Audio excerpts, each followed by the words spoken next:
hockey game that was to open up the fourth straight Oilers-Kings series in round number 1. Oh my goodness, we have so much to talk about tonight here on the GCL Diesel Oil Stream post-game show, live on location, Boston Pizza Westgate. Disappointment. This place was full 5 minutes ago. It cleared out quickly after a heartbreaking Game 1 loss at the hands of the LA Kings. 6-5 is your final. Good evening, everybody. Tom Gazzola with you alongside Hernan, Salas. Matt Kassian is ready to rock, our game analyst. Reid Wilkins will be joining us a little bit later on in the program.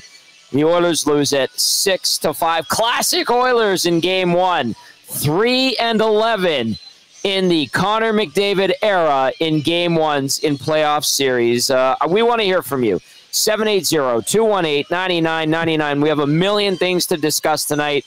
What a game. Again, like if you had nothing in terms of heartstrings invested in either team and you're just like, I want to watch this game tonight, you were thrilled beyond belief because that was a hell of a game. If you're not invested in the Oilers and you're not invested in the Kings, you're just like, wow, what the hell did I just watch? You're invested in the Oilers like our audience is. We're going to break down. We're going to decipher. We're going to absolutely go through everything. If you're the Kings, I would be worried. I'm just saying it. I know I'm taking the Oilers in this series. I stand by what I said.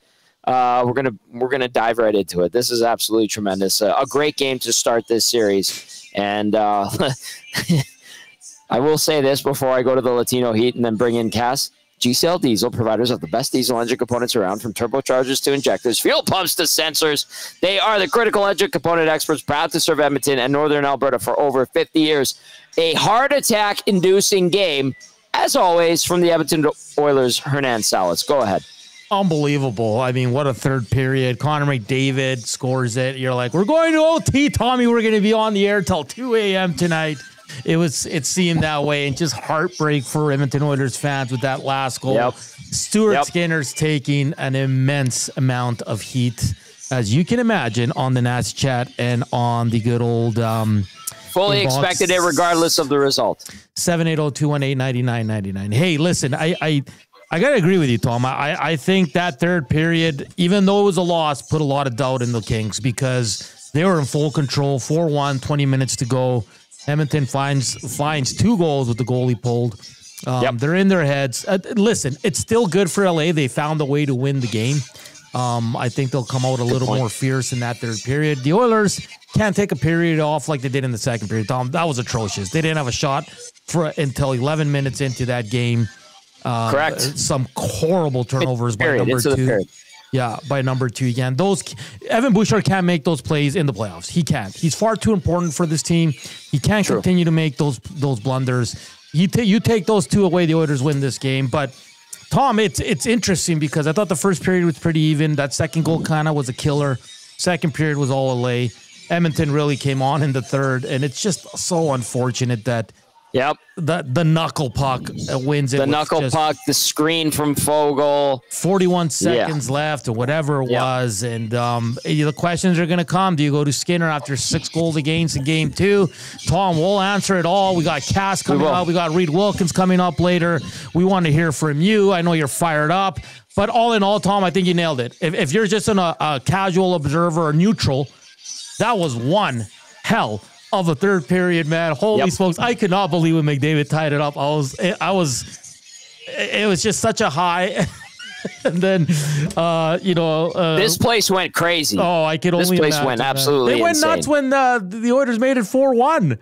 Yeah. Everybody went crazy. And it was funny because I was texting buddies and the GF and then, what's the score? What's the score? And I was like, holy crap, it's 5-5. And then boom.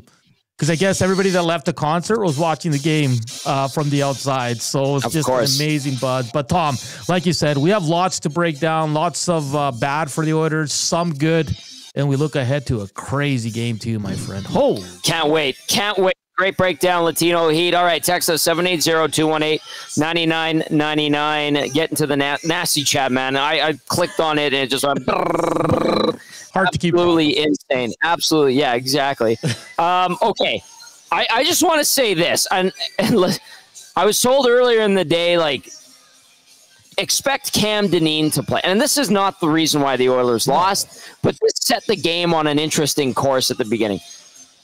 Josh Brown gets into the lineup. For some reason, the guy who has not even skated for a month joins the Condors 2 weeks ago, gets called up, plays 2 games, not particularly well to end the regular season, and they're putting him in the lineup.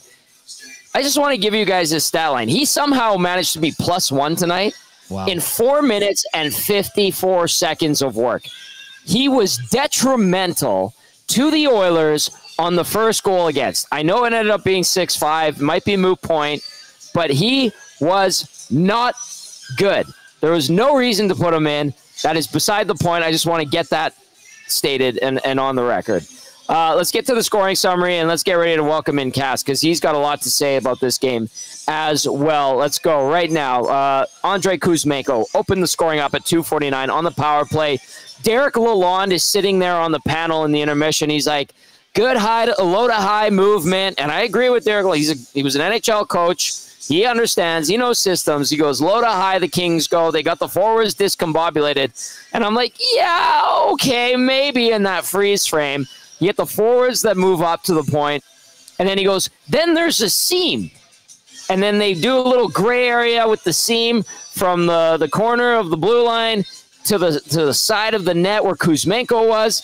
And there's literally Josh Brown in the seam.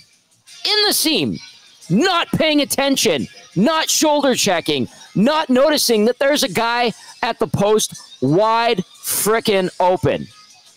Derek Lalonde says, there's the seam. And it literally, the gray thing that they highlighted on the telestrator, goes right through Josh Brown. And guess what? That pass went right through Josh Brown. Stuart Skinner can't do anything about that. 1-0 Kings at 2:49 on the power play. Kuzmenko from Fiala and Kempe through that seam, right through the defenseman that shouldn't have been playing tonight, because that guy hasn't played hockey for a month on the farm team, but you're going to put him into game 1 of the playoffs. Great decision. Let's go. Kings take a 2-0 lead at 19:27. This goal, if people are blaming Skinner for this one, I would agree with you wholeheartedly. Probably the only one I would agree with tonight. Quinton Byfield catches the puck off of Karam off the boards and then banks it in off of Skinner. His first of the playoffs, 2-0 at 19:27 from Doughty and Anderson. We go to the second period. 14:47. Kings make it 3-zip. Adrian Kempe, his first. He's an Oiler killer in the postseason. Oiler killer in general. From Kuzmenko and Kopitar. Discombobulation. 3 guys behind the goal line. That's never good. Probably not the goalie's fault, but we'll talk about that. 3-zip at that point. Then Phillip Danault, his first of the postseason at 17:43 to make it 4-0. Assist to Quinton Byfield. You're going game over, right? Wrong. Leon Draisaitl makes it 4-1 at 19:54. We're talking about a 4-1 Kings lead going into the third. McDavid and Bouchard, the assists on that one. Those guys were mad, and they should have been. Every reason to be mad. You want to say, Tom, you don't know diddly squat about hockey. Tom, you don't understand. Tom, you overvalue Matthias Janmark. Well, guess what? Tom said it to you today on one of the 15 shows I was on. Matthias Janmark will shoot and score in this series. Guess what? He did it tonight. His first of the postseason from Trent Frederick and Jeff Skinner to make it 4-2 at 2:19 of the third. Then Kevin Fiala would retake the 3-goal lead with his first on the power play. Absolute bomb of a one-timer from the top of the circle from Kempe and Kuzmenko right off the face-off set play. 5-2 at 4:59. Game over, right? Wrong again. Corey Perry mucking it up in front from McDavid and Bouchard would make it 5-3 at 7:43. Then Zach Hyman at 17:56 with the goalie pulled makes it 5-4, his first of the postseason from McDavid and Perry. Then at 18:32, an absolutely brilliant move by Connor McDavid, an absolutely lovely touch by Connor McDavid through the wickets of Darcy Kemper for his first of the postseason. 4th point of the night. Draisaitl and Bouchard the assist. We're going to overtime, right? Wrong! Wrong, because Phillip Danault gets his second of the night from Moore and Gavrikov at 19:18 to make it 6-5. The knuckle puck. Fogle in front, jumps, screens Skinner. Skinner has no idea where it is. It floats in. Heartbreak. Oilers lose is what you're hearing out of Oil Country tonight. Shots on goal in this one. 30-25 in favor of the Kings. Face-offs, Edmonton 52.3 to 47.7%. So they win the face-off battle. Power play, not good tonight, 0 for 2. Too cute. PK, 3 for 5, not good enough. Hits, 42-30 in favor of the Oilers. Block shots, 14 apiece. Giveaways, 12 for LA, 11 for Edmonton. Takeaways, 5 for LA, 4 for Edmonton. The final result, 6-5. Let's bring in Matt Kassian. Cass, please take it away because I'm going to do this shooter in honor of Tony and the fantastic crew here at Boston Pizza Westgate. Whew. Right. Cheers, Tony. Well, pass my regards on to Tony. Cass says hello and passes his regards on. Tony. We miss you tonight, Cass. We miss you tonight. I miss you too. Miss you too, Tony. Right. But wow, what a game. Went from being one where I was just kind of laying there moping and being like, I just can't wait for this to be over, to being exciting. And it took until the third period to do it. Yeah, I can't imagine, as you guys said already, that win feels that good for the LA Kings, but they still get the win. Yeah. I imagine if Edmonton finds a way to win that one, that the series is over if Edmonton wins that game. But they don't. They don't, and people are undoubtedly blaming Stuart Skinner like crazy to the point of probably insanity. But that's what they're doing. Cass, go ahead, Natso. Go ahead. No. Cass, take it away. This Josh Brown stuff, under 5 minutes, and Tommy broke it down. Like, we were all watching that first PK, and he was caught in no man's land. Fair enough. But Cass, like, I got here, and I was thinking about it, and I'm like, do you think it's the same if Danault plays, that they roll the 5 guys mostly, and Danault gets, maybe 1 or 2 more minutes? Do you see it that way? Or do you see Cam Danault being more involved than a Josh Brown in this game? Because if that's not the case, why play Josh Brown then? Yeah, I think the Josh Brown play is you're looking for a guy maybe in case the game gets physical. Yeah. Like, I think that game was too fast. Cass, Tom, I think that game was too fast for him. I'm not saying that they should have played him. I said I think that's the thought behind it. Good point. Sorry, Cass. Probably wouldn't play that many more minutes. Probably really wouldn't play that many more minutes. But does he stop the pass on the through play, seam play on goal number 1? Maybe he does. But this game, I mean, 4.5 minutes, 5 minutes. This wasn't Brown's game to lose. No. However, what I'll say, gentlemen, because. And you can argue all you want about Stuart Skinner, this and that. He had the same, like, if you're an LA Kings fan, are you advocating for Darcy Kemper to get pulled? Next game, same save percentage. Yeah. Let a team back in a game. You're not going to like, in particular, that McDavid goal, the last one, flat along the ice. You're going to hate it. If you would say, okay, well, the Kings shouldn't start Kemper, then you have something to go on there. But guys, I'm going to blame this loss because they battled back. They found a way back into this. I don't think you know where I'm going with this, but this is what I'm going to pin the loss on. Oh. And it's not something I think that I have done all year. I don't think it was something that I did last year, but I'm going to do it tonight. I am pinning this loss on Coach Knoblauch. Ooh. Okay. Strongly pinning this loss. All right. I'm intrigued. We need more. We need you to show your work, sir. Almost pin the win on him in some ways. Hitting the nuclear option, which the narrative would have been, why did you go to the dang nuclear option so early? Down 4 zip. Yeah, and it works. They battle back in it. They tie the game late. And guys that had been on the ice for basically 3 or 4 minutes straight, you throw them back out there again in a tie game with a minute left after they had basically been on for 3 minutes straight. And Leon Draisaitl, Connor McDavid, and Hyman have no gas in the tank to back check. Your defenseman had also been on the ice at that point, Evan Bouchard in particular, for almost 3 minutes straight. No gas in the tank. I understand they've been the line that's been generating you offense. I understand that you are trying to finish the game right there. That's what you're trying to do. You're trying to finish this series right there because as I know, and I texted you, Tom, and and Hernan, if Edmonton scores before the end of that third period, and Edmonton wins that game, the series is done. LA will fall apart. That is it. The series is done at that point. He gambles to try to force that win. Puts tired guys on the ice. The puck turns over. No one back checks. And you see Leon right at the end there tries to get there. Evan Bouchard, nothing in the tank to freaking box a guy out in front of the net. Like, you watch the difference of Zach Hyman trying to get to the net on Doughty earlier in the hockey game and like stick in his teeth to keep him from getting there. You know, Bouchard gets stuck halfway between, I don't know what, doesn't know if he should box out or front the guy. Fogle has clear access to take away Stuart Skinner's eyes. And you have 3 players that get caught down low. If you watch the play, McDavid goes in and TV turns because he's tired. Yep. But Draisaitl, who is right beside Danault, ends up 7, 8, 9 feet behind him because he's got no gas. And so when the puck goes back the other way, he doesn't take a hard step. He doesn't take a hard step till he's nowhere close. And you look, he sees right at the end when Danault's putting his puck on the stick. Now he's lunging for it.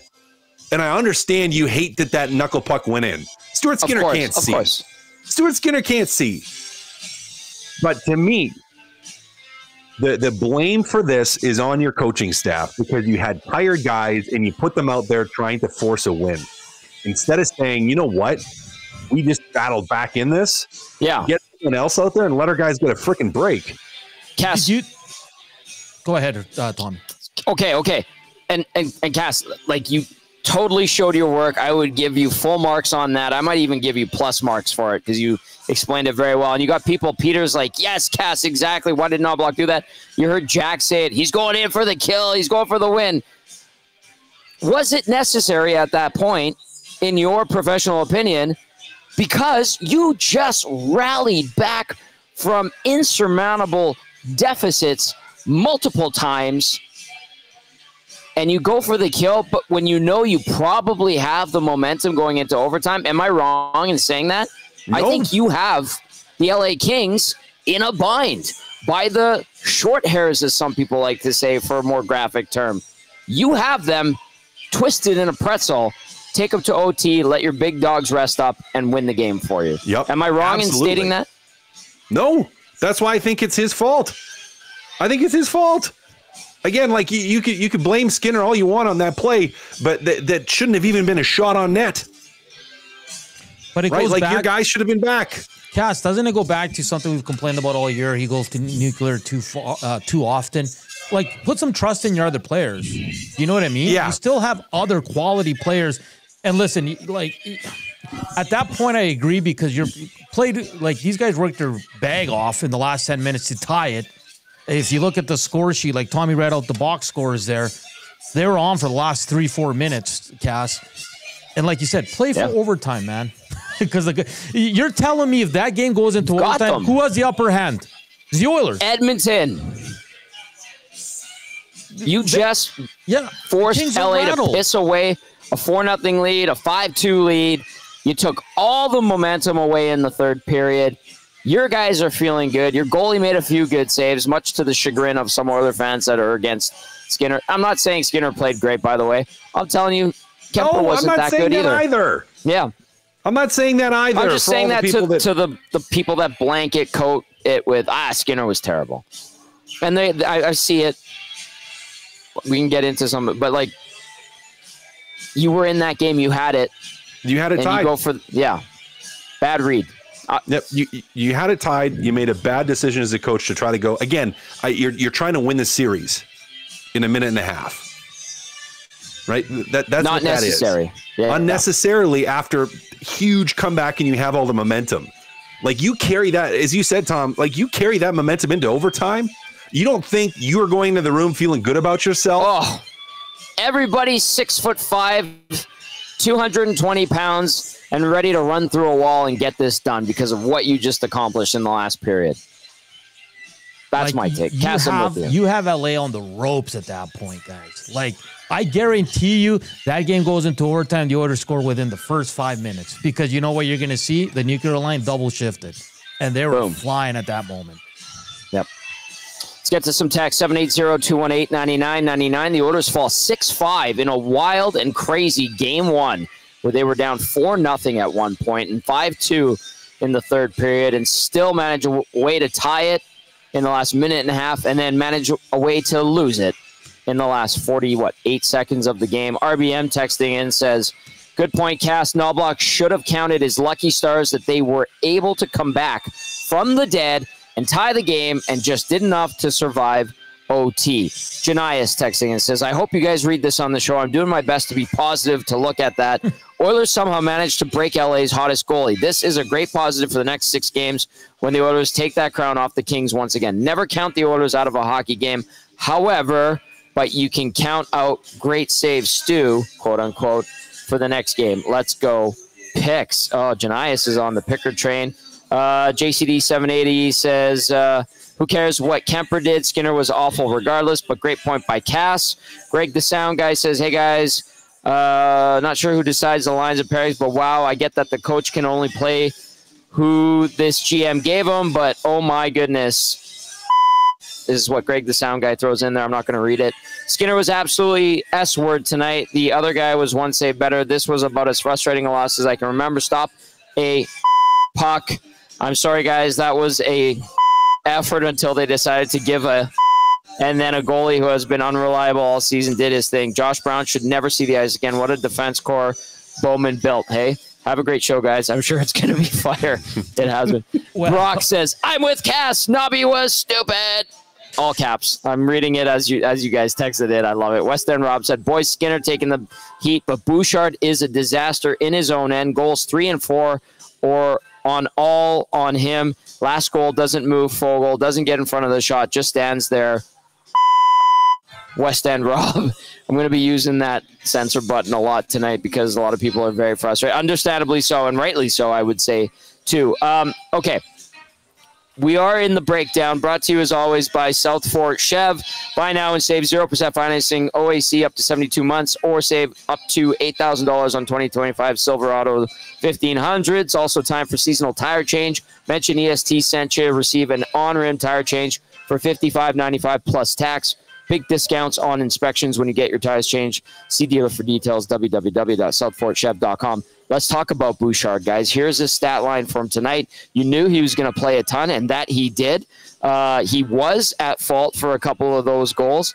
Bouchard ends up +1, 3 assists, 28-20 time on ice, 4 shots, 2 blocks, 4 giveaways, 1 takeaway. Cass, how are you describing Evan Bouchard tonight in Game 1? Not good enough.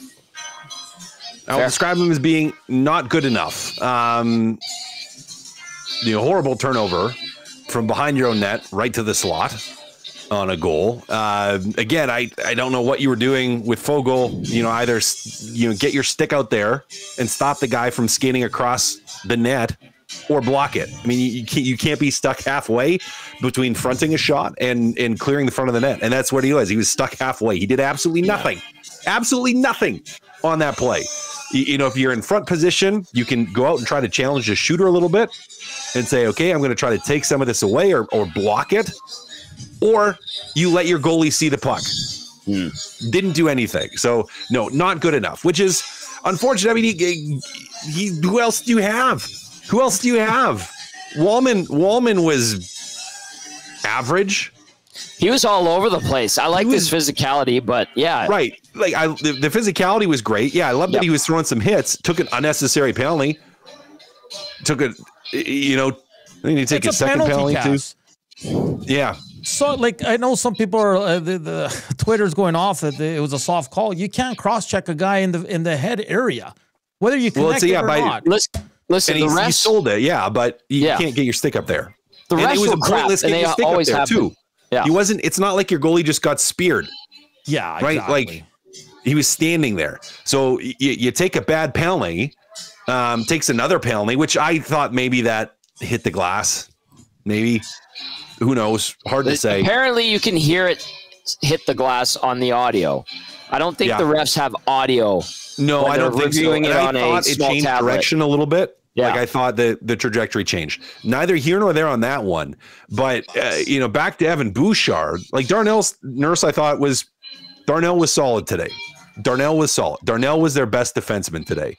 Kulak was all right today, but it just falls off after that, right? Like Wallman again, very, very average, and Bouchard, yes, offensively he gets some things going in the third period and helps on the offensive side of the puck, but they're in that hole because of how he was playing prior to. So yeah, there's some ugly there in the game, but there's also some good there in the game too, guys. There's some good there as well. I just want to say this about Bouchard. That Danault goal, the first one, was an absolutely atrocious, prototypical, terrible giveaway that you will show kids when they're young never to do that. I'm just going to say that was such a bad play. Cass, what would the rationale be in Evan Bouchard's mind to throw a backhand no-look pass into the slot? Because I think he's assuming he's got a release valve there. He thinks he's got a release valve on that. I'm just pulling it out again here. Oh, it was pathetically bad. Well, I know it was absolutely pathetic, but yeah, I think he's thinking that he's going to basically spring McDavid in the middle, but it's trying to be too fancy on that play. Like it's not.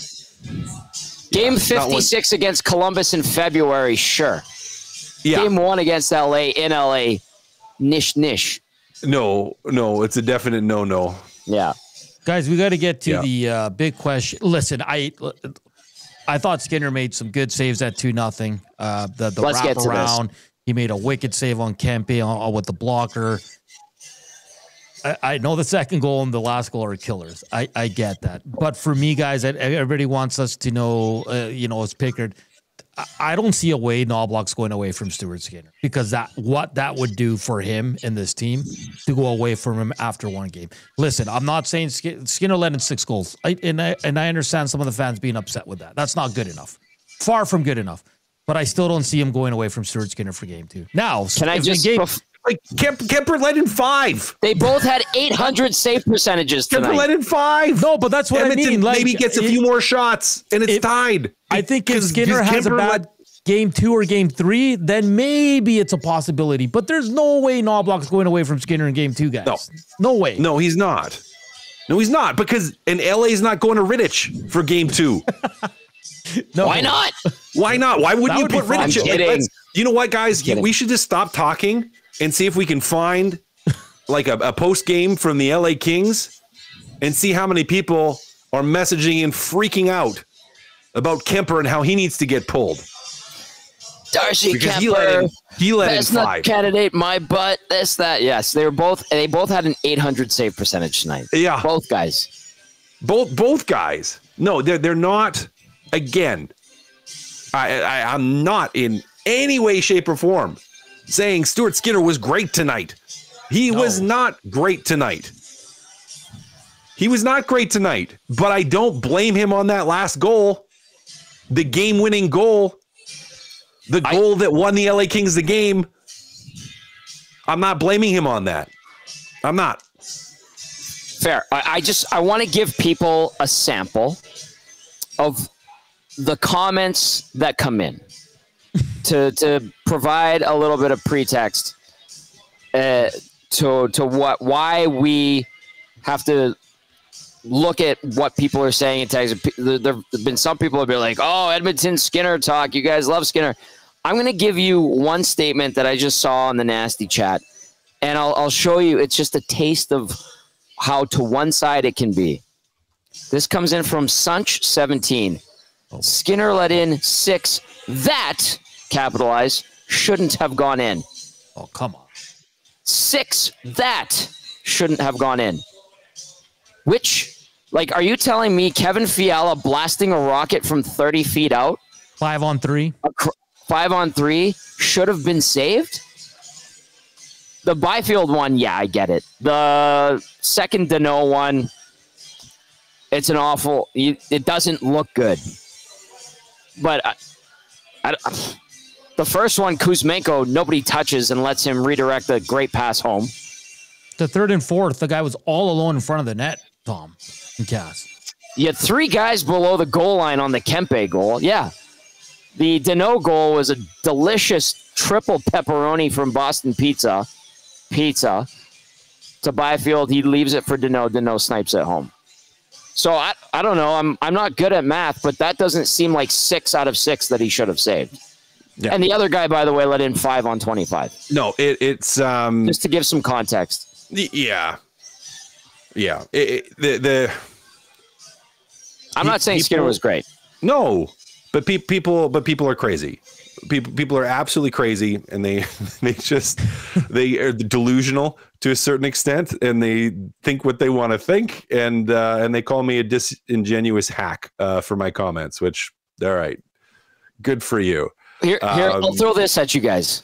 If Calvin Pickard plays in that game and faces the same opportunities that Stu Skinner saw, then it's Evan Bouchard. It's Evan Bouchard. Then it's everybody else's fault, but Calvin Pickard. It would be like he never had any chance on those goals. Like, that's why you gotta look at every goal guy. And again, the 3 of us are not saying Skinner was great or good.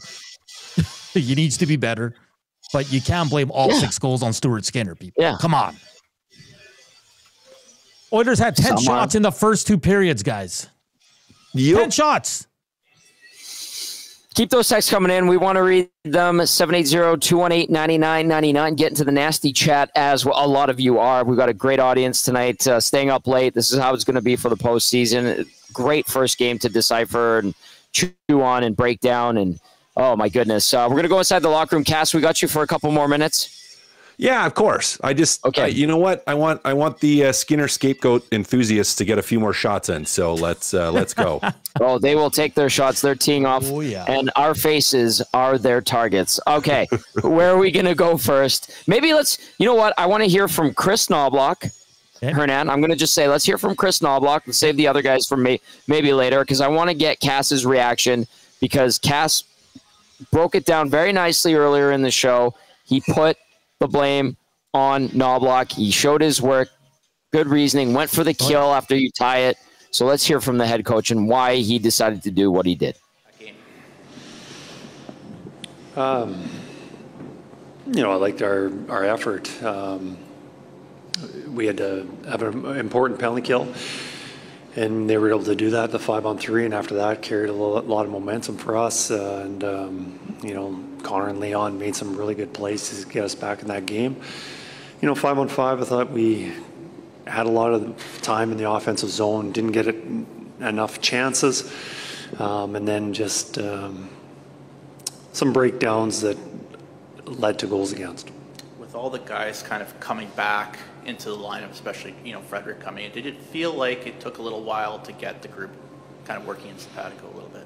Yeah, we maneuvered the lines quite a bit tonight. A lot in the second period. We went a long stretch, spending a lot of time in the offensive zone, but not generating many shots. So we did some line juggling there, and obviously in the third period we had a little more momentum, but we're just trying to figure out which guys were going and who could help us. Did you say anything to the group between the second and the third period? I did. It was just tactical, nothing different than any other intermission that I addressed the team. The last push there, what does that period say about your group as a whole?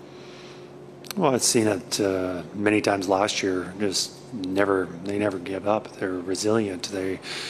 They stay composed, and they focused on what needs to be done. And we've seen a lot of adversity over the last 2 playoffs, and guys stick with it. And they're a mature group. They can handle a lot of adversity.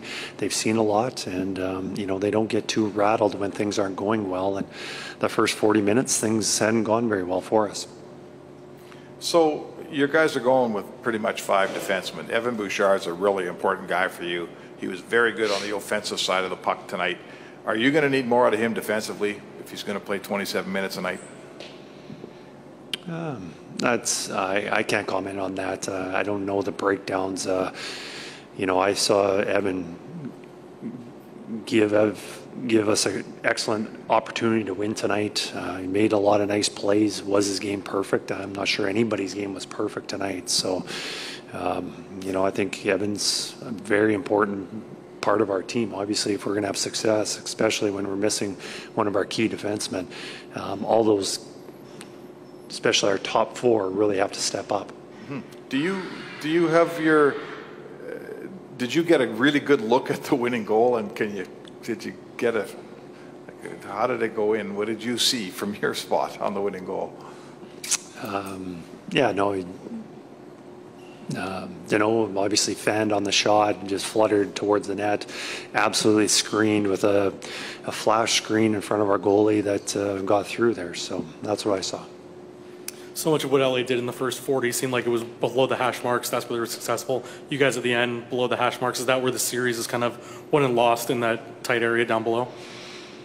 I don't know if it's just that. Like, it's a lot of offense generates from below the goal line, but a lot of times it's off the rush. I'm not sure how this series is going to go. And then you've seen Connor flip that switch so many times.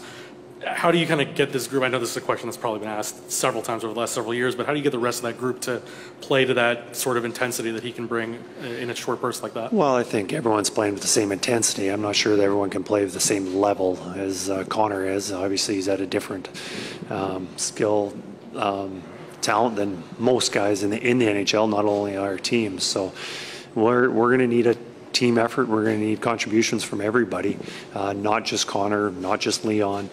But, I thought overall a lot of guys did bring it. And just because they don't get on the score sheet doesn't mean they had a poor game. I think we had a lot of guys play well tonight, but we're playing a really good team. We're going to have to even play even better.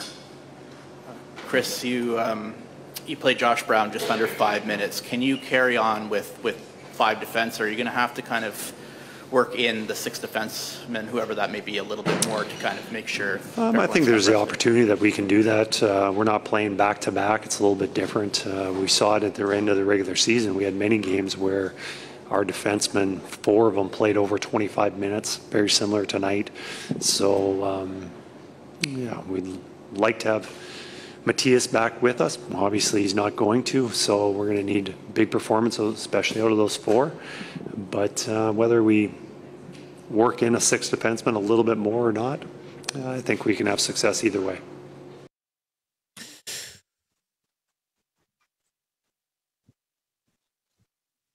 Things really quickly before I pass it off to Cass.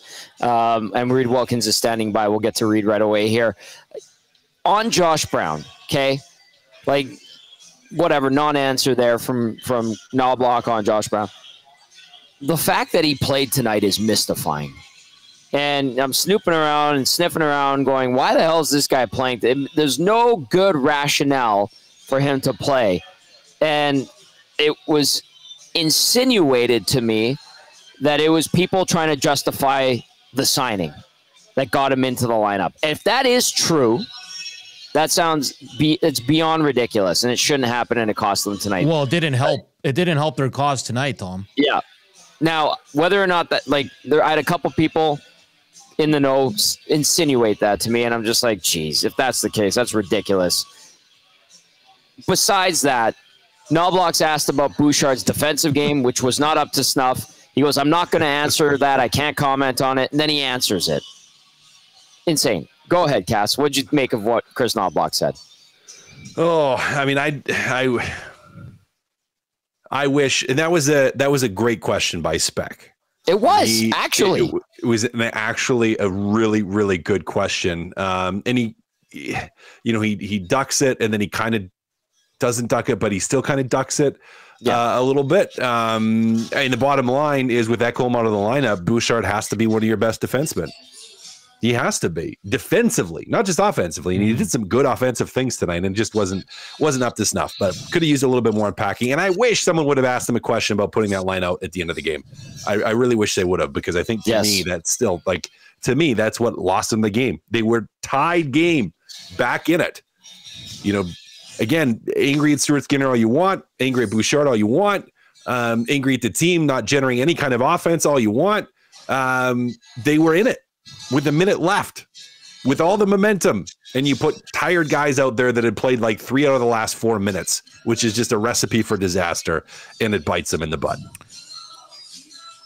You want to take a look ahead to game 2 here, Cass? Well, sure. Why not? Like, looking ahead, I could just keep going, but I know Reid needs to talk too, and I need to fire back at all the haters in the nasty chat. I love it. Oh, there's some good ones. There's some good ones there. But looking ahead to game 2, Brown comes out of the lineup. Can we say that? Have to. We have to say Brown comes in the lineup. Dineen probably goes back in. Potentially, we see Evander Kane. I don't know how much of a difference Kane makes if he does come in. Bigger thing to me, the bigger thing is that aggression and momentum that they played with. We want to see them come out with that, because I don't think they really, and I know they had to switch the lines, but they didn't have any kind of jump or jam or anything until they got that goal at the end of the second. Like, from everybody was flat, and LA executed extremely well. They did a very good job of staying above McDavid, staying above Draisaitl, slowing them down through the neutral zone, forcing bad chips and dumps.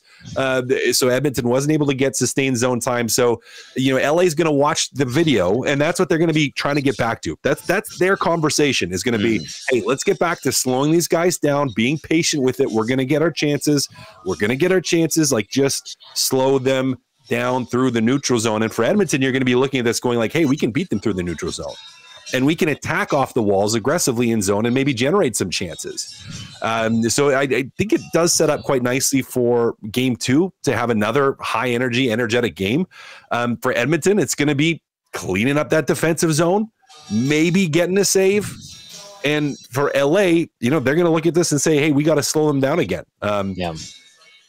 Huge for Edmonton. You don't want to go back into Edmonton down 2. So it's going to be another fun one. Cass, excellent work as always. I just want to end it with this on your segment. Someone chimed in via the nasty chat, said, Matt, Stuart Skinner buys me hats, Kassian. Right? There's a couple of them. There's some about pizza. There's some pretty funny ones.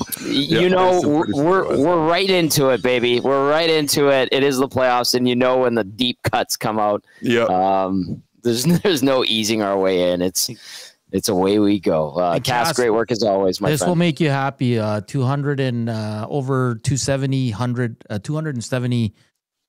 Oh my God, I can't even speak. 270 votes on who should start game 2. Skinner's leading 52%. Wow. Ooh, just barely. That's barely. That's a surprising result, in my opinion, considering some of the reflections and thoughts we've gotten from people tonight in regard to the Oilers goaltending. Cass, good work. Get some rest, buddy. You've got 2 guys and a goalie tomorrow. Lots to discuss and break down, and then we'll do it all over again on Wednesday, okay? Sounds good, fellas. That is the breakdown with our game analyst, Matt Kassian. The breakdown, as always, brought to you by South Fort Chev. Okay, before we get to Reid Wilkins, we will fire up the turning point of the game, brought to you by Advantage Physiotherapy. At Advantage Physiotherapy, they treat you like the pros. Their multidisciplinary team includes sports medicine physicians, along with highly skilled physiotherapists, strength and conditioning coaches, and massage therapists. If you have a nagging pain you'd like to see go away, book your consultation today at www.advantagesportmed.ca. And listen, man, this was a crazy third period. This was a phenomenally fun game to watch to start a series, 4th year in a row. But you thought that maybe the McDavid goal would be the turning point. The Oilers had all the momentum in the world. Take it into overtime. You got the psychological edge over the LA Kings. You had erase a 4-0 deficit, a 5-2 deficit. You were rolling hot. You're getting to Darcy Kemper. You're generating. Your coach wants to go for the kill, puts out tired guys, and you get scored on a knuckle puck. The turning point of the game ends up being Phillip Danault's 2nd goal of the night from Moore and Gavrikov at 19-18. An absolute dagger into the heart of Oil Country in Game 1 after all of the good work the Orange and Blue did to get onto equal footing in that third period. A couple of goals with the net empty. and that one beats you. Blame Stu Skinner. I don't care. Blame Evan Bouchard. I don't care. Blame Connor McDavid and Leon Draisaitl. Blame Kris Knoblauch. I don't care who you blame for it. That is the turning point. That is a dagger. Blame Josh Brown for all I care. That one hurts. It stinks. It makes you go. That is your Advantage Sports Medicine and Physiotherapy turning point of the game. Yes, Hernan Salas. Well, I'm good. Reid. Oh, I thought you had ready to go here.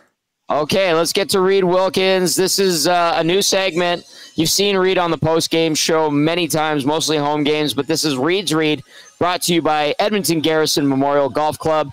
Early bird golf memberships are now on sale at the Garrison Memorial Golf Club with discounts for seniors and first responder, plus special rates for Sturgeon County residents. Enjoy GPS carts and awesome driving range deals inside. Kick back and enjoy a pint or a pound of wings in their full bar and restaurant. For more info, visit egmgolf.com. Let's bring them in. It's Reid's Read, Reid Wilkins from 3 to 6, Monday through Friday with Jay Mill on the Reid Wilkins Show. Reid, Rick, you've been sitting through the last 15 minutes of the show. I know you keep tabs on the nasty chat. You're watching on YouTube. Give me your initial thoughts after that 6-5 Oilers loss in Game 1.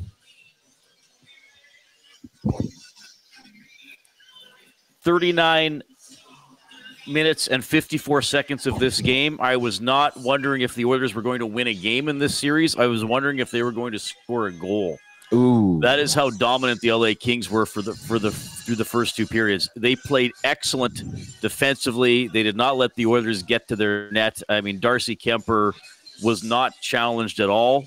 I mean, maybe that one Draisaitl one-timer in the first period would have been about it. And disappointing from the Oilers through the almost the first two periods until they scored late in the first period. Like no net presence. No forecheck, no being a nuisance in the offensive zone. I was stunned when Sportsnet or the Rogers broadcast put up the stats after two periods that the Oilers actually had more shot attempts. I mean, I assume most of them were blocked or went wide. Yeah. That was stunning because there was absolutely no push from the Oilers at all. And then, obviously, I mean, I realized Bouchard gave the puck away twice, but it was the second time that was awful. I mean, the first one was not good, but at least it's up the boards, and it was at the blue line when LA got the puck. I mean, they still had to do some work to get it down low. I mean, the second one was a perfect centering pass to give the LA Kings a 2-on-0 from about 17 feet in front of the net. So that, I mean, the 4-0 goal looked like it was the end of the game. Until the Oilers pulled off the amazing rally. And then we saw what I thought, and I still think can be the difference in this series, is that the Oilers have McDavid and Draisaitl. And they absolutely went to work and took the game over, especially McDavid. The problem is that they had to play together. And the problem is it was a very quiet night for many other players who we've been hoping would have some offensive thrust. Now, in the third period, there were some better shifts from people. But, look, I know Jeff Skinner got an assist. Didn't think he was involved enough. I know Arvidsson was a little more noticeable in the third period. Didn't think he was involved enough. Didn't think Nugent Hopkins was very loud tonight. Didn't think Henrique was very loud tonight. I mean, so you kind of skip through a lot of guys on lines 2 and 3, and then you arrive at Jan, Mark, and Perry, and to some extent Frederick, who actually played a little bit better and were around a little bit more. I mean, the fourth line drew a penalty in the first period at least, and then actually got the Jan Mark goal with to be fair with Jeff Skinner helping muck up on that one. So The Kings aren't perfect. They are great defensively, but you can get to them. You can put them on their heels. But can the Oilers do that with McDavid and Draisaitl on different lines? And can they do it before it's too late? And I know they tied it, but I mean, you still needed almost everything. You needed, well, not almost. You needed everything to go perfectly to win this game, and it didn't. I would criticize Stuart Skinner on 2 goals. Oddly enough, I would not criticize him so much on the Byfield goal because I think that's a quick and clever play by Byfield. And I think if an Oiler knocked the puck down and banked it off the goaltender, you'd be praising the Oiler player for making that play. I'm guilty of not loving that one. No, that's fine. I'm just can only tell you what I think. Fair. The 5-on-3 goal, and I know it's 5-on-3. He didn't move. Kelly Rudy told me once that I asked him the biggest difference between an NHL goaltender and an AHL goaltender. And I thought he was going to say short side, glove hand. And he said it's reading the play. Like you can't lose the puck and let a one-timer go by you when you're just waving your glove at it, you know? And I would agree with Cass. There was there was a screen and it was awkward on the game-winning goal, but it's a fluttering puck. Like you have to find it. You have to find it and get something on it. You know, there was that other play in the third period where he lost his balance and he still got his shoulder on it and knocked it away. So, you know, a couple goals there that I personally didn't think were great, both of them in the third period. And then and look, I'm going to flat out say something here. Go for it. I think we saw tonight, and I suspected this coming into the series, and I didn't want to say it because I didn't see the Kings play enough. Darcy Kemper's stats are a product of the Kings' defensive system. Okay? I realize Stuart Skinner is public enemy number 1, and there have been people who've been blasting him all year. And some of that criticism is valid. He actually made 2 or 3 difficult saves tonight. Darcy Kemper didn't make any. Like Darcy Kemper let in every challenging shot tonight, quite frankly, and probably a couple where he should have had something sealed up and it should have not gone in. So it was not an overall impressively goaltended game, I don't think, by either guy. 800 save percentages on both sides of the ledger. Kemper won. That's tonight. the only stat Kemper that matters, won. I guess, Yes. in the end. I mean, he stopped That's the Bouchard slap shot with the game tied. And I'm glad Cass brought up. I was a little surprised Knoblauch threw those guys out again. The first face-off, bad read. 10 left. I got it, and then they had that slap shot and didn't score. And I thought, you know, offensive zone face-up, like put out the safe guys.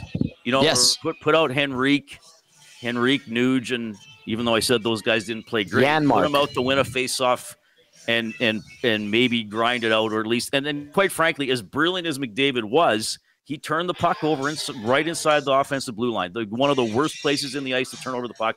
100%. Then LA has that chance, and then the Oilers have to hustle back and try to organize off a Kings rush, off a turnover.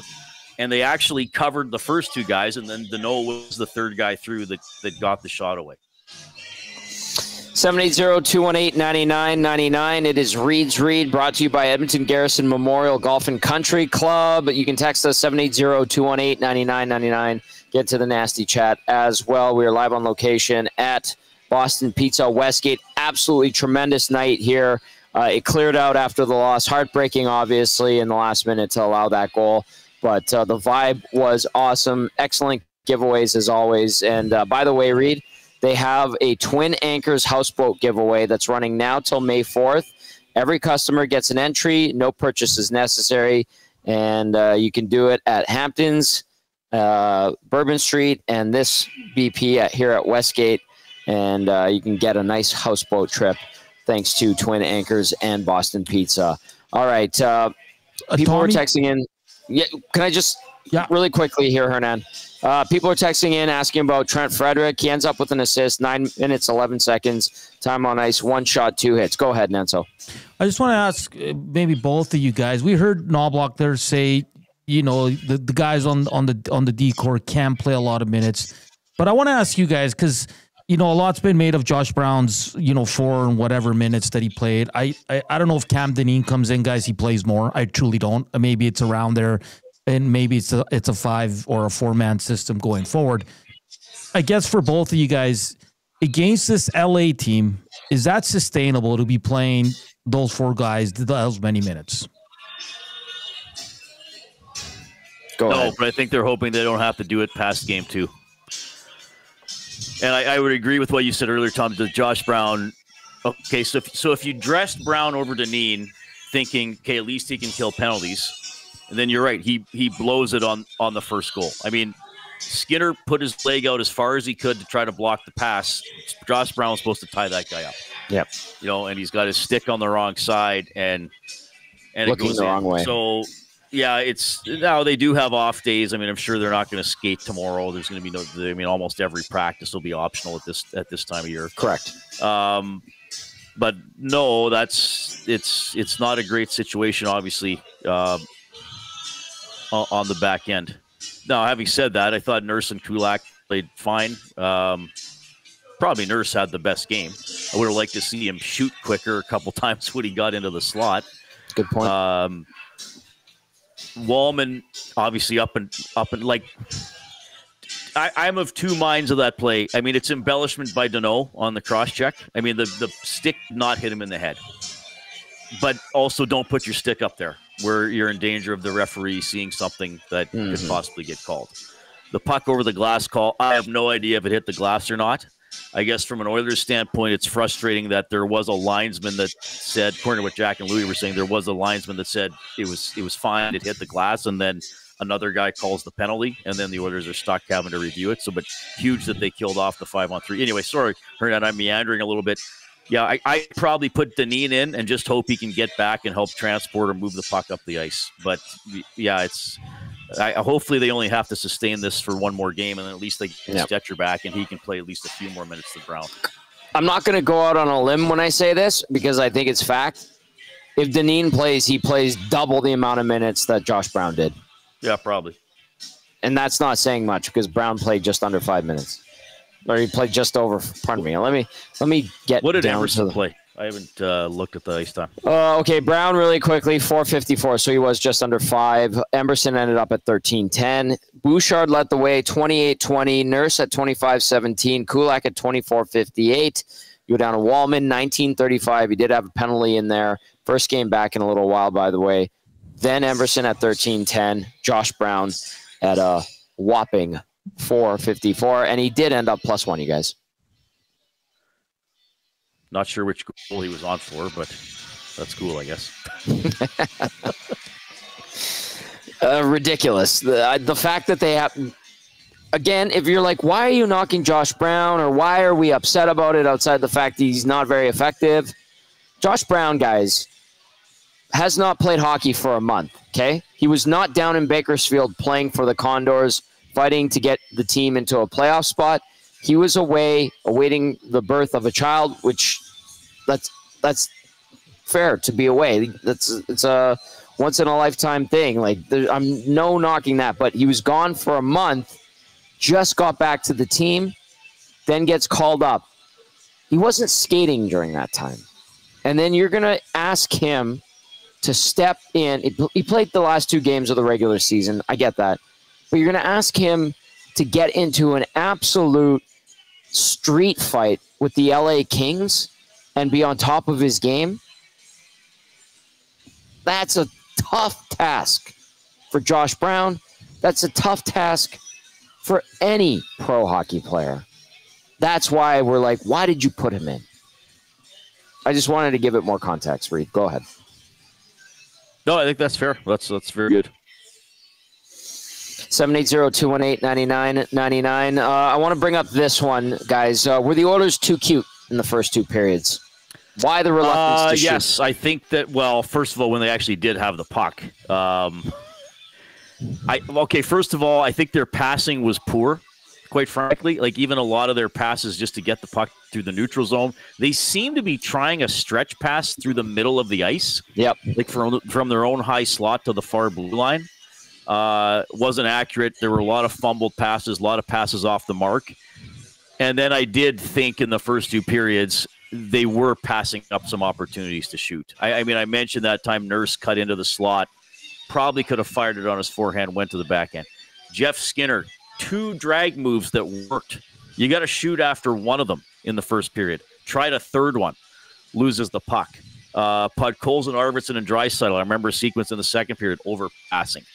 You know, when you would think when you have 6 shots on goal, and it took them half the second period to get a shot, you would think that somebody is thinking, let's just put something on net and then start from there. So I think a little bit of that, a little bit of being too cute through the first 2 periods. hard to criticize as much as they did on the attack in the third. I mean, led by McDavid. Nanso, you have anything to chime in with? No, yeah, I mean, we were sitting there with Dusty, and we're all just even there's a few times Connor McDavid passed up a few shots in the slot there, kind of keeps going to the side, looking for Draisaitl on the other side. I thought Reid brought up a great point that we didn't touch on with Cass was they had no net front presence until third period, guys. Like, they truly didn't. Like, I think, Tommy, we were sitting there, we counted once, maybe Adam Enrique in the first period, that kind of fell by Kemper. That was as close as they got.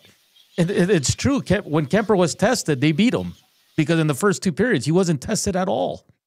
So I think not only passing up shots, and I think Joaquin brought it up too on EST Afternoons. He said they gotta start shooting that puck, and it's funny because I think they're the number one ranked team when it comes to shots on net.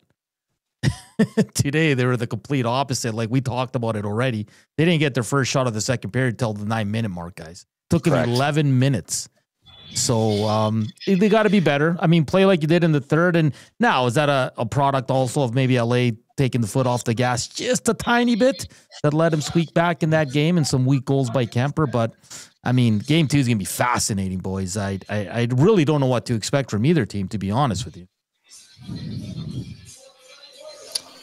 All right, I'm going to rattle off a couple of texts, Reid, get your reaction to some of them, and then we'll get your thoughts going into game number 2. It is Reid's Read, brought to you by Edmonton Garrison Memorial Golf and Country Club. Peter says, one thing I noticed is Frederick looked like he was struggling out there. His skating wasn't very good, and a couple of times he made tight turns. He'd lift the one leg off the ice. Not good. Reid, did you keep a close eye on Frederick tonight? I didn't notice that closely, so I'll have to go with Peter's observation there. Okay, and then let's go to Al. Al says, hey, Tommy and the boys, quick question for you. What does it do for a team morale when the coach throws out tired McDavid Draisaitl at the end of the game versus trusting someone else to close out regulation? Also, Nugent Hopkins is complete black hole offensively, has been a non-factor 5-on-5 the past 8 years. I know he had a statistical anomaly when he scored 100 points.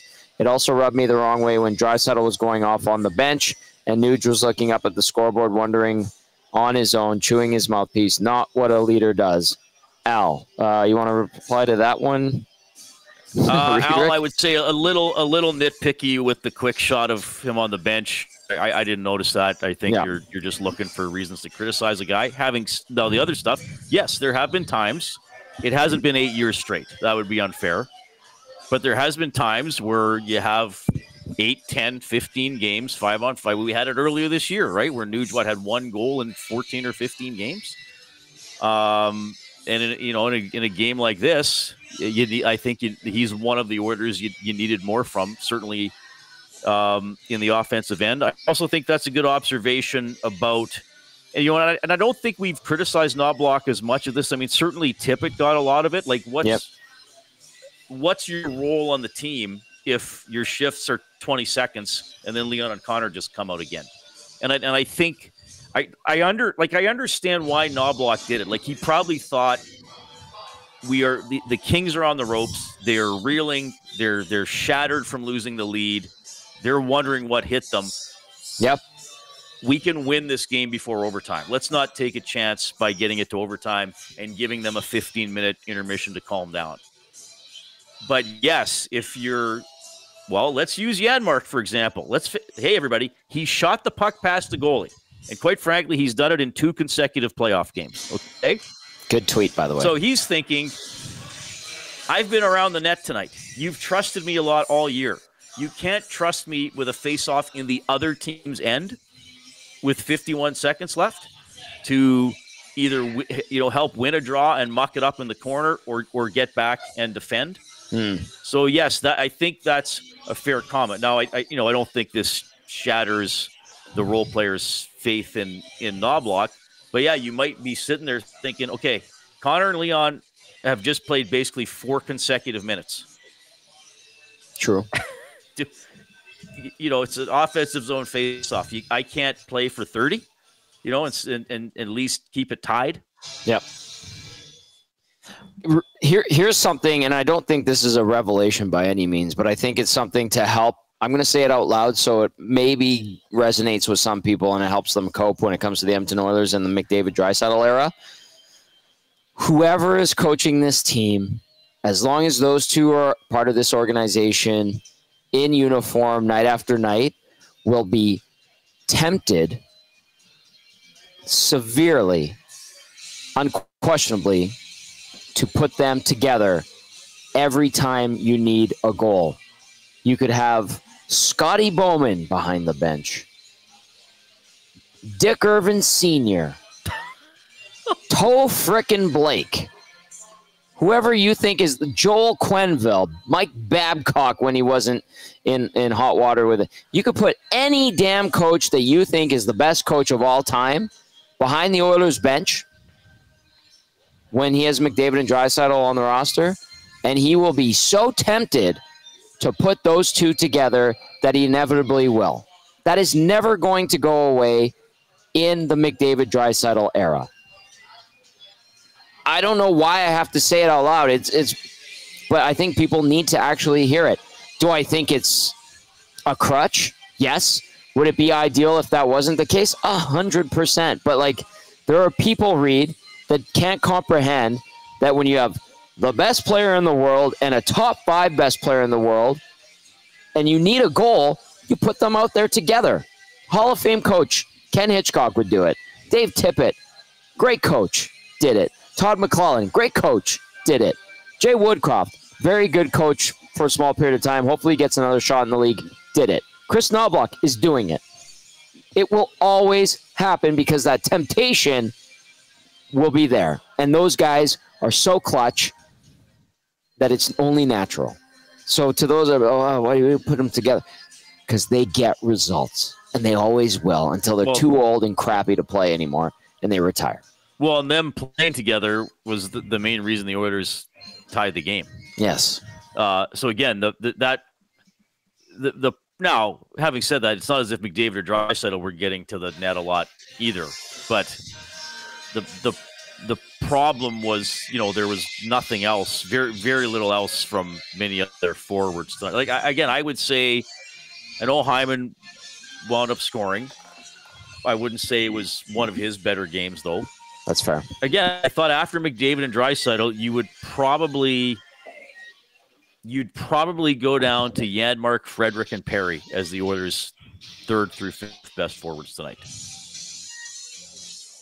So again, then you're asking yourself, where's Nuge?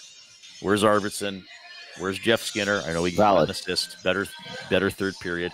Where did I say Henrique? Where's Henrique? Where are some of those guys? Reid's Reid, first time ever, brought to you by the Edmonton Garrison Memorial Golf and Country Club. Reid, give us your read on Game 2, please.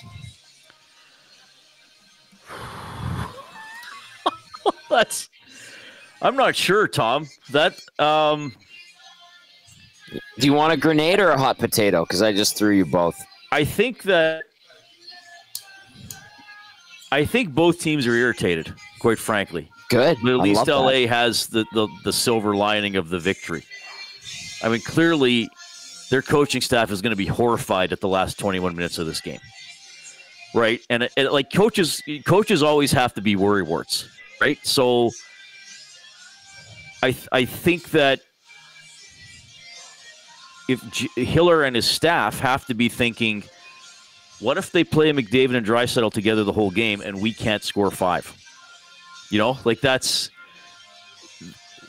so I think that both, and it's great. And I mean, the Kings were awesome defensively. Like we saw why they were so good defensively all season long. Mm-hmm. But both teams are going to want to tighten up. The Oilers especially, plus they have to make a more concerted effort to get to the net in the offensive zone. And so I think that both teams are going to come out first period next game and be like, okay, low event game. No fireworks, right? So that's my initial read on Game 2.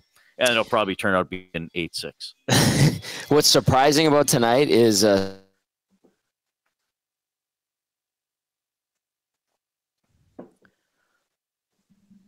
no, I think Tom. Oh no, Tommy's back. I'm right here. Tommy froze for a second. I was just getting sorry. Yeah, I saw a little glitch there. But the interesting thing to me, a 6-5 result ends up being in favor of the LA Kings. Usually that's an Oilers victory, and LA doesn't score that many goals. But it's the playoffs. Crazy things happen. Reid, it is Tuesday.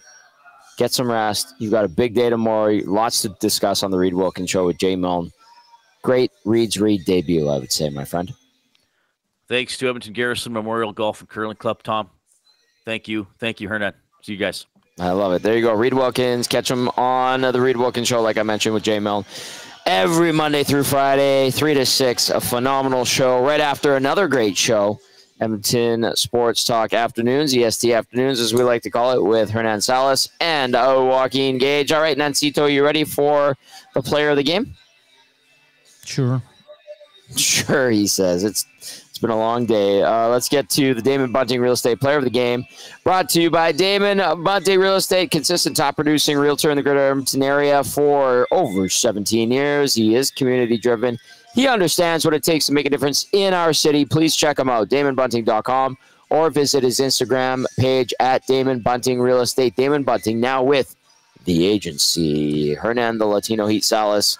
Give us a little bit of fire, brother. I got to go with the winning team here. I mean, obviously, McDavid was brilliant in the third period. But outside of that, I don't think there was a few orders that were good, but there were some passengers, some guys that were just okay. But I'm going to pick a guy that wasn't even in the 3 stars, Tommy. I thought Andrei Kuzmenko was fantastic. And I know on the pregame show, people were chirping him. He's not that good. You know, there's a reason why he's on his 5th or 4th team, whatever it is. Kuzmenko was all over it tonight, man. He got robbed on the wraparound. He had a goal, 2 assists. He was a +1, 17 minutes on time on ice. I think him with Kopitar and Kempe, that's a dynamic line. He adds an element to that team. And you brought up a good point, too. He's not just a shooter. He can dish that puck, too. He had some nice feeds as well. So for me, the player of the game, I thought Andrei Kuzmenko was all over it throughout the game. So he gets the Damon Bunting player of the game for the agency. 3-point night for Kuzmenko, and 5 goals, 12 assists, 17 points in 22 games, +6 in the regular season after being traded from Philly to LA right around, I think, at deadline day as well. So he came up clutch for them, and that's a guy that the Oilers are going to have to try to shut down. Part of a top line that are Oiler killers, especially Adrian Kempe, who scored tonight. Anze Kopitar, very good player, has Mr. Consistency, Anze Kopitar. Oh, my goodness. Okay, we're going to end with some text. I'm going to do this. Jess, I'm going to do a cheers to Boston Pizza Westgate. Yeah, Tony. And to Tony. Did you tell Tony Bouchard had 3 points and was a +1? I did tell Tony Bouchard had 3 points and was a +1. And I think he went and fired up a dart because he needed it. I think Marge gave you a dart, too. Did you fire that one up? No. I saved it. All right, let's rattle off some texts and get some final thoughts. It's been an awesome – listen, this is the best time of year. Win or lose, it's exciting. Huge audience tonight, and that's why we do this. If you're new to Edmonton Sports Talk, welcome. If you remember us from 1260, we've been here for almost 2 years now, and we are the clear choice for Edmonton sports, no doubt about that.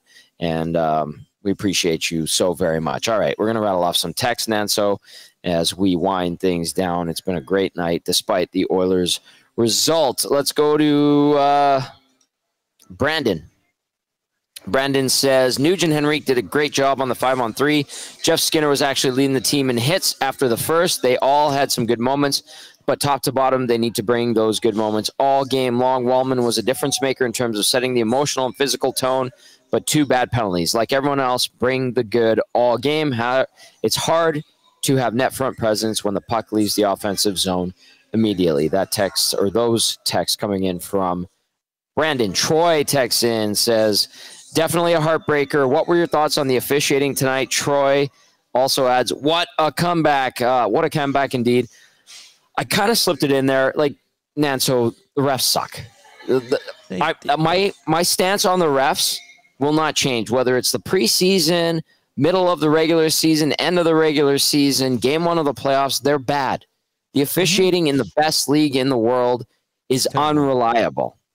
It is, but I'll just say this. Simple as that. The Oilers didn't lose because of the refs. You want to complain about some soft calls and and the puck over the glass, you couldn't really tell. I know the broadcast was trying to sell it hard. It almost became comical at one point, but I mean, you couldn't really tell. And I always say to Oilers fans, if it was flipped the other way, what would you be saying? And you have to be honest with yourself. And that's a good point. And listen, Wallman, don't cross-check a guy in the head area because you're giving the officials an opportunity to call it. And Danault is a greasy little bugger who's going to sell it. So be smart. Know who you're dealing with. So, again, the Oilers didn't lose because of the officials.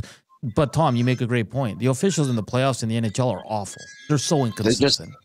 The bar is so low with officiating across the board in the NHL. You could watch the Chicago Blackhawks play the San Jose Sharks on a Monday night in the middle of January, and guess what you're going to get from the officials?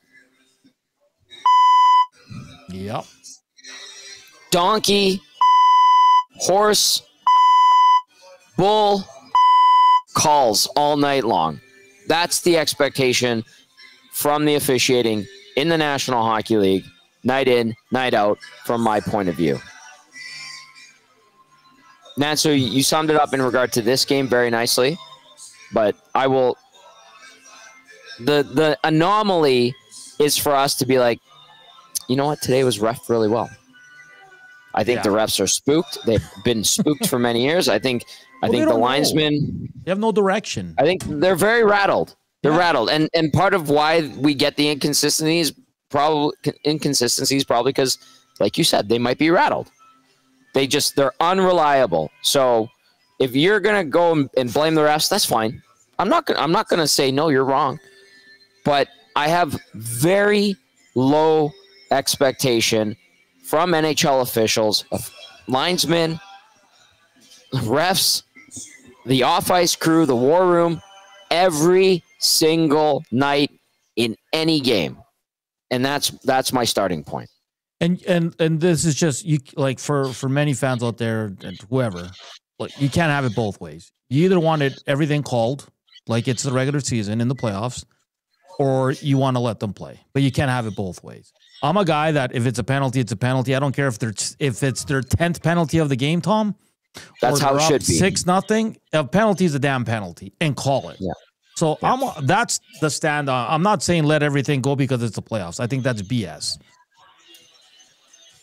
That's what we think of the refs. Troy, thank you for the text. Appreciate that. A couple more here.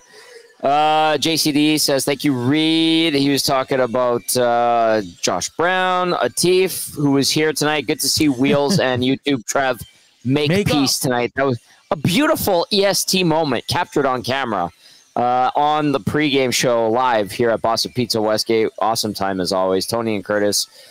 Big thank you to Kylie and Jess. They're fantastic. Everybody who came out, all the nasties, you guys are the best. And our new friends that we met tonight that were here for the game. This is a great spot to watch a game, game day specials, all that stuff. Atif says, gentlemen, I left Boston Pizza Westgate without a hope in the world for the Oilers. I get home and boy, oh boy, what a comeback. I have faith in the team. What a great game. Too bad we lost, but what a great game. We'll get them on Wednesday. It was great to finally meet Hernan, Salas, see Tommy and Dusty and Eric and Trev.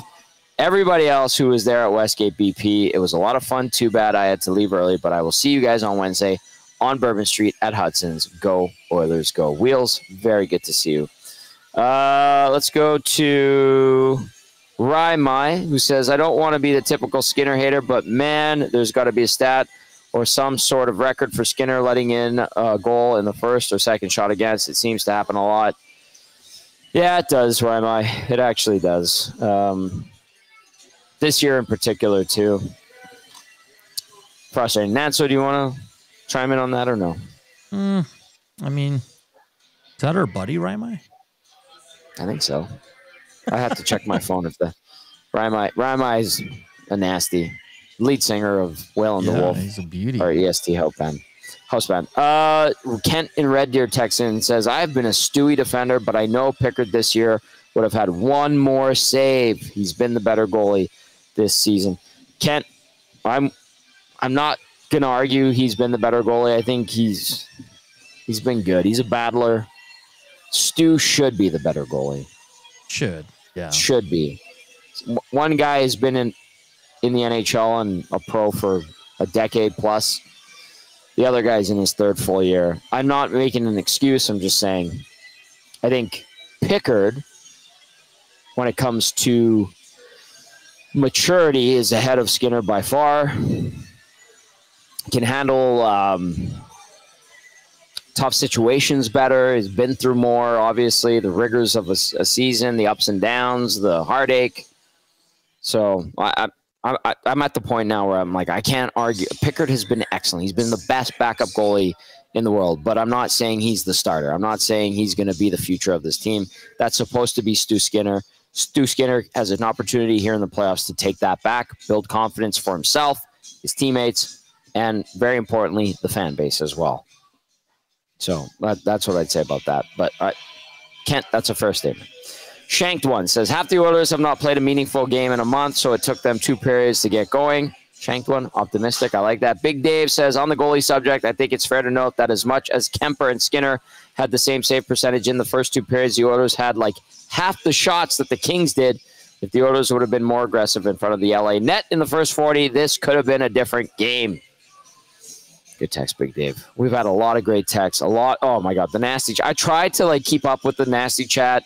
I was Chief Andy says, Tom takes the trophy over Stu Skinner for the most hated on EST.